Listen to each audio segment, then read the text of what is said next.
In a climate-controlled storage room beneath a museum in Central Europe, there is a row of metal cabinets that no public visitor will ever see. The cabinets are not cataloged in any public database. They sit behind a steel door with a single small window of frosted glass. Inside those cabinets, packed in acid-free trays and labeled with handwritten codes that mean nothing to the cleaning staff, are 12 clay tablets. They were excavated together. They were translated together. And then, within months of being translated, they were quietly removed from the active collection. No press release was issued. No academic paper was written. The lead Assyriologist who oversaw the translation resigned within a year. His notes were sealed. His successor was given access to only 9 of the 12. When pressed for the reason, the institution issued a brief statement.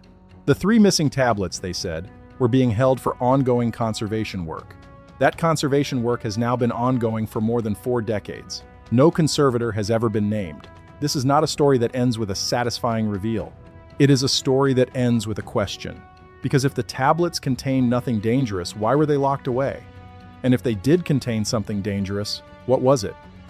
I want to walk you through what we know about each of those 12 tablets, in the order they were translated, using only the information that has leaked out through retired curators, declassified excavation diaries, and the handful of academic papers that were submitted to journals before being withdrawn under pressure.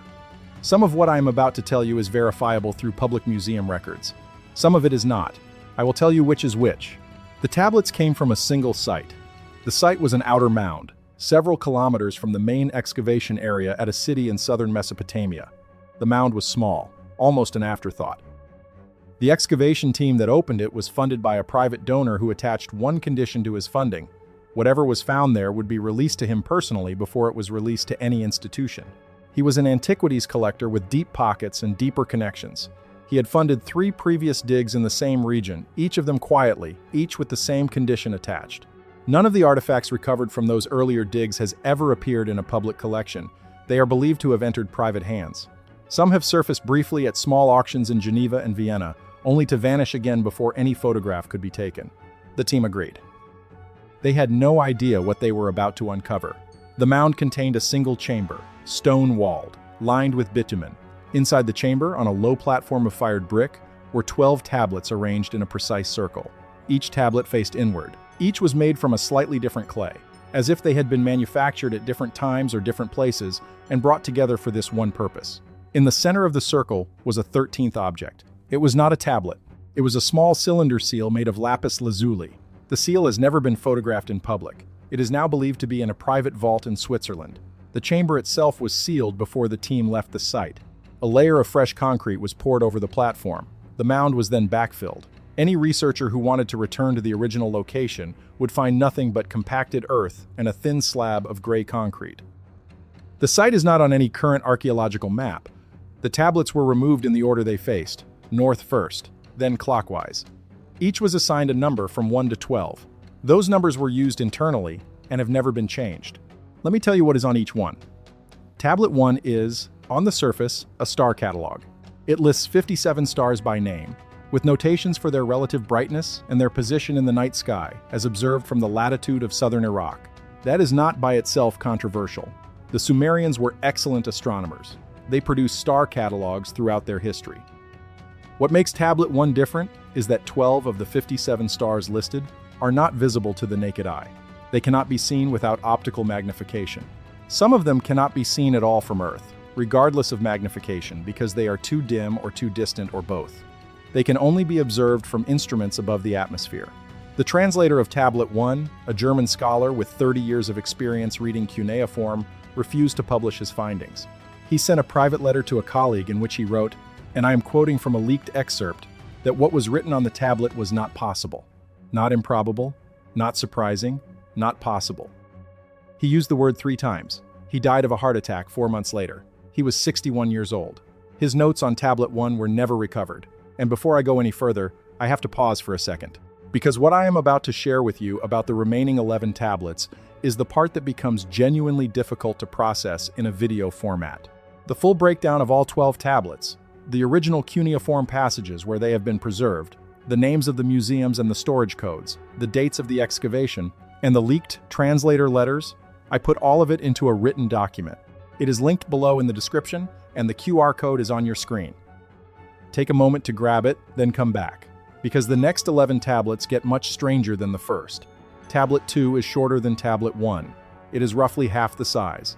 But what is written on it has caused more whispered conversation among Assyriologists than any tablet recovered in the last 50 years. Tablet 2 contains a mathematical calculation. The calculation is of the circumference of the Earth. The result given on the tablet, after conversion from Sumerian units to modern measurements, is within 0.2% of the actual figure. The Sumerians had no known method of arriving at that number. The first known calculation of Earth's circumference is attributed to Eratosthenes in the 3rd century before the Common Era. Tablet 2 predates Eratosthenes by more than 2,000 years. The method shown on the tablet does not match Eratosthenes either. It uses no shadows, no parallel sunbeams, no walking distances between cities. It uses one constant, a single number that is multiplied by another single number. The first number is the radius of the Earth, stated directly, in a Sumerian unit of length that converts cleanly to modern units. The second number is twice the value of pi, calculated to 7 decimal places. There is no record of how they got either number. Tablet 2 is now held in a museum in Central Europe. It is not on display. It has not been on display since the year it was translated. Tablet 3 is the map. I use that phrasing because that is what the original translator called it in his preliminary notes. The map. He did not say, a map. He said, the map, as though it were the only one of its kind. Tablet 3 is a diagram.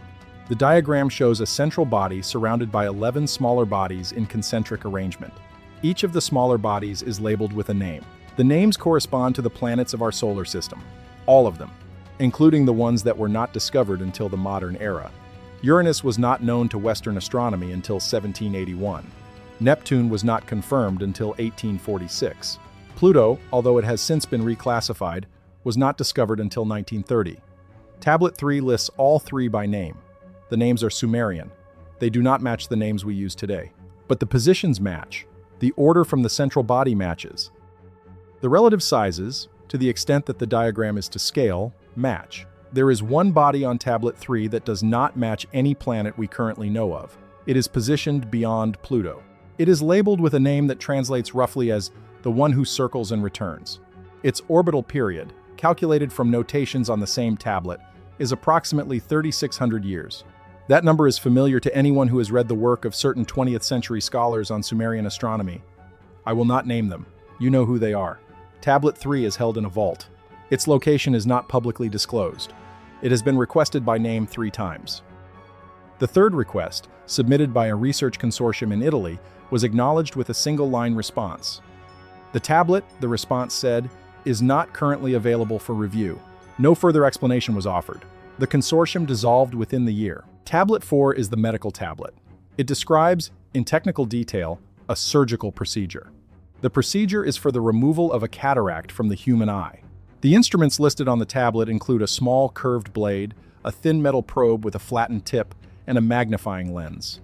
The lens is described as being made of polished rock crystal, ground to a specific curvature that the tablet specifies in fractional terms. The procedure described on Tablet 4 is essentially identical to the modern intracapsular cataract extraction method, with the exception that it is performed under conditions that suggest the patient was sedated with a plant-based compound. The plant is named. It is not a plant native to Mesopotamia. It is, based on the description, native to the highlands of what is now Peru. The translator of Tablet 4 asked the obvious question: how did a Sumerian scribe know about a South American plant? He never received an answer. He was told not to ask. Tablet 4 is held in storage. It has been requested twice by visiting researchers. Both requests were denied without explanation. Tablet 5 describes structure. The structure is described as the smallest unit of flesh. The tablet uses a Sumerian word that translates as building block, but with a modifier indicating something smaller than the eye can perceive. The tablet states that all living tissue is composed of these small units. The units are described as having 3 parts: an outer wall, an inner fluid, and a central body that contains the instructions for what the unit will become. That description is biology. It is cellular biology. The cell theory was not formulated in Western science until the 19th century. The discovery of the cell nucleus is credited to Robert Brown in 1831. The understanding that the nucleus contains hereditary information did not emerge until the 20th century. Tablet 5 also includes a description of how the units divide. They split, the tablet says, into two equal copies. The copies carry the same instructions as the original. The process is described as the mother becoming two daughters. The wording is consistent. It is repeated 3 times on the tablet. There is no ambiguity. Tablet 5 has been described in 2 separate academic papers, both of which were withdrawn before publication. The reasons given for withdrawal were vague. Editorial concerns, quality issues. Neither paper has resurfaced. Tablet 6 is the flood record. There are many Sumerian and Babylonian flood records. The most famous is the Atrahasis epic and the related portion of the Gilgamesh epic. Tablet 6 is not those. Tablet 6 is different. Tablet 6 gives a date for the flood. The date is given in a notation that took 2 years to decode. When it was finally translated, it placed the flood at a specific year in what would now be calculated as 9,800 years before the Common Era. That date is significant. It is the approximate date of the end of the Younger Dryas period, when sea levels rose rapidly and coastal civilizations around the world appear to have been destroyed. The geological evidence for major flooding at that date was not established in mainstream science until the 1990s. The tablet predates that evidence by over 3,000 years. There is a further detail. Tablet 6 does not describe the flood as a single event. It describes it as a return. The Sumerian phrasing used is unambiguous. The waters came again, as they had come before, as they would come once more. The translator highlighted this passage in his working notes and wrote in the margin a single observation. They knew it was a cycle. Tablet 6 is held in a private collection. It is believed to have been sold to that collection by an unnamed intermediary in the 1970s. Attempts to recover it for academic study have been unsuccessful. Before I move on to the next 6 tablets, you need to stop for a second. What you just heard about Tablet 6 and the flood date is the part that begins to change the picture. But it only fits into place when you see it next to the geological record, the original cuneiform numerals, and the leaked excerpts from the translator's own working diary. I put all of that into the same written document I mentioned earlier. The full breakdown of tablets, 7 through 12, the suppression history, the museum storage codes, it is all in there. Pause this for 5 seconds, grab the document from the description below, and then come back. The next 6 tablets are where the story stops being academic. The link is in the description. The QR code is on your screen. Tablet 7 is the genealogy. It lists names. The names are not Sumerian names. They are pre-Sumerian. They are written in a script that the translator described as a precursor cuneiform, simpler in form, with fewer wedge marks. The names are arranged in lines of descent. Father to son, for 37 generations. Next to each name is a number. The number is the lifespan of that individual. The numbers are large. They range from a low of 420 years to a high of 961 years. The pattern is consistent. The earliest names have the longest lifespans. The lifespans decrease over time. By the 37th generation, the lifespans are within the range of what is biologically possible for humans today. The genealogy on Tablet 7 echoes the lifespan structure found in the Hebrew book of Genesis. But Tablet 7 is much older, and it includes detail that Genesis does not. Including at the top of the list before the first named father, a description of where these beings came from. The description is 1 line long. It translates as, "Those who descended from the sky vessel." Tablet 7 is kept in a sealed storage facility. Access requires 3 signatures. Tablet 8 is the time tablet. It describes, in mathematical terms, a relationship between distance and the passage of time. The tablet states that time does not move at the same rate everywhere. It states that for those who travel at great speeds, less time passes than for those who remain still. The relationship is expressed as a ratio. The ratio matches almost exactly the formula for time dilation derived by Einstein in 1905. The Sumerians had no concept of the speed of light as a constant. They had no relativistic framework. They had no reason to know that time and motion are linked. And yet, Tablet 8 states the relationship plainly and gives example values that match the modern equations to within 2%. Tablet 8 has been examined by 3 physicists. All 3 signed non-disclosure agreements before being granted access. None of them have spoken publicly about what they saw. There is one passage on Tablet 8 that has never been fully translated. It appears at the bottom of the tablet, written in a smaller hand, almost as a footnote. The translator believed it referred to a method of constructing a vessel that could approach the speeds described in the main calculation. He never published this interpretation. He told a colleague that to publish it would be to invite questions that he could not answer. Tablet 9 is the metallurgy tablet. It describes a process. The process produces a metal. The metal is light. It is described as silver in color but lighter than tin by a significant margin. It does not rust or tarnish. It is described as harder than copper but softer than iron. The metal described on Tablet 9 is, by every indication, aluminum. Aluminum was not isolated as a pure metal until 1825. The process described on Tablet 9 involves the use of a specific clay, found near a riverbed in what is now Iran, combined with a salt and treated with electric current. The tablet describes the source of the electric current. It is described as a vessel of clay, partially filled with vinegar, with a copper cylinder inside, and an iron rod suspended in the center.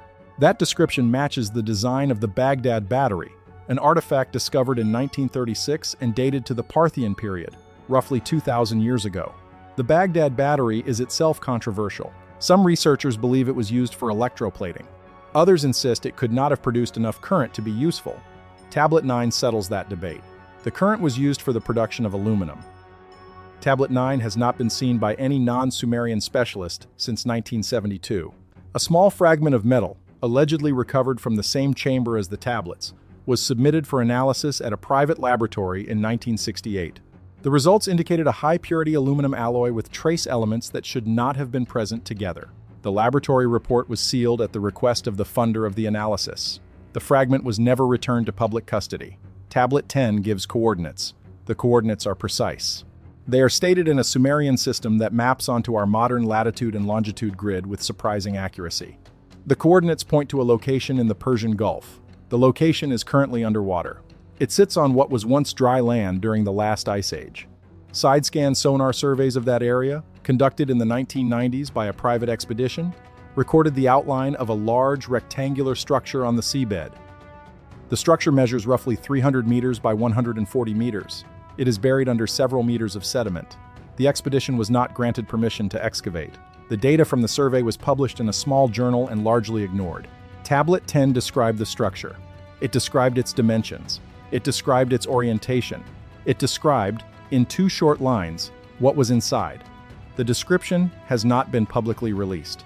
The 2 short lines describing what was inside the structure have been the subject of more speculation than any other passage on any of the 12 tablets.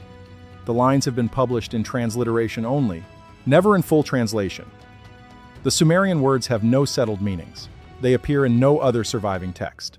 Tablet 11 is the warning. It is the shortest of the 12. It contains 41 lines of cuneiform. The lines are written in a more urgent style than the surrounding tablets. The translator described the handwriting as rushed, possibly written by a different scribe than the others, possibly written at a different time. Tablet 11 describes a celestial body. The body is described as moving on a long path. It returns. It always returns. The translator extracted from the tablet a calculation of its next return. The date of the next return, according to Tablet 11, falls within the present generation. I will not give you a precise year. The tablet specifies one, but the calculation depends on a starting point that is itself contested among the 4 scholars who have studied it. The range given by those scholars spans approximately 120 years. We are inside that range now. Tablet 11 is kept in a vault whose location is not disclosed. It has not been photographed since the 1980s. There is a secondary calculation on Tablet 11. It does not concern the body itself. It concerns what happens at the moment of its return. The directive has not been released. Tablet 12 is the one that ties them all together. The translator described it as the key, the cipher, the reason the other 11 were collected.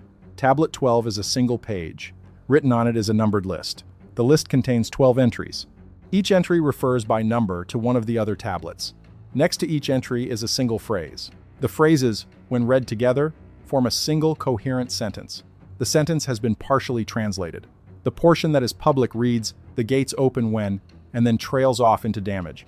The remainder of the sentence is on a section of the tablet that was broken at some point during transport. The broken section was recovered. It is being held separately. The reason given is conservation. The translator who worked on Tablet 12 refused to publish his preliminary findings. He told a colleague, in a recorded telephone conversation that was later leaked, that the sentence on Tablet 12 was the most disturbing thing he had ever read. He did not elaborate. Tablet 12 is kept in the same vault as Tablet 11. The 2 are stored together. The reason given is provenance. There is a footnote on Tablet 12, in the same hand as the main inscription, that gives a single instruction to anyone who would attempt to complete the broken sentence. It reads, "In the most widely accepted translation, Do not read this aloud until the moment is here. The moment is not defined. So, that is what we know. 12 tablets. Recovered together from a single chamber on an unremarkable mound in southern Iraq, translated by a small team of scholars who were sworn to silence, removed from public view within months of their translation. Now held in vaults, private collections, and sealed storage facilities across at least 4 countries. Each tablet contains information that, by every conventional understanding of history, the Sumerians could not have known. A star catalog of objects invisible to the unaided eye, a mathematical calculation of Earth's circumference, a map of the solar system including planets discovered in the modern era, a surgical procedure using a tropical plant from another continent, the structure of the cell, a flood date matching geological evidence, a genealogy of beings from above, the mathematics of time dilation, a process for producing aluminum, coordinates of a submerged structure, a warning about a returning body, and a final tablet whose sentence cannot be completed because the closing words were broken. Whether the tablets are authentic, whether the translations are accurate, whether the whole thing is an elaborate forgery designed to draw attention, that is for you to decide. I've only told you what has been reported, what has been written, and what has been whispered between people who would prefer not to be named. The question I keep coming back to is the same question I started with. If there is nothing dangerous on those tablets, why were they locked away? There are people who have spent careers trying to gain access to these tablets. Some are still alive. Most are not. The ones I have spoken with all say the same thing. The tablets exist, the translations exist. The decision to lock them away was deliberate, and it was made at a level higher than any academic institution. Sit with that question for a while. And the next time you walk through a museum, the next time you pass those long, quiet corridors of glass cases and labeled artifacts, remember that the most interesting objects in any museum are the ones that are not on display. Thank you for watching.